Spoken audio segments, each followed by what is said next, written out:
Φοιτητές από το Πολυτεχνείο και σχολές της Αθήνας διαδήλωσαν υπέρ του όχι στο δημοψήφισμα έξω από το ραδιομέγαρο της Αγίας Παρασκευής πριν από λίγη ώρα. Στη συνέχεια ανέβηκαν στον πρώτο όροφο και ξεδίπλωσαν πανό που έγραφε όχι σε παλιά και νέα μνημόνια.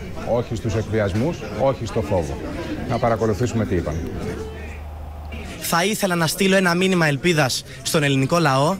Δεν φοβόμαστε, δεν εκβιαζόμαστε.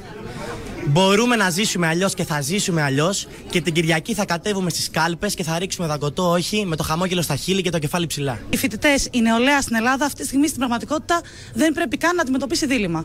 Εμείς λοιπόν λέμε με ένα πάρα πολύ ξεκάθαρο τρόπο ότι αυτή τη στιγμή είναι η πρώτη φορά που τη γενιά μας που την είπανε γενιά του καναπέ τόσα χρόνια, που όμως έχει δώσει και τεράστιους αγώνες όλα αυτά τα χρόνια και έδωσε αγώνα και για την ΕΡΤ, για να είναι ανοιχτή δημόσια, για να μπορούμε εμείς αυτή τη στιγμή να βρισκόμαστε εδώ, για να μπορούν οι εργαζόμενοι της να είναι εδώ.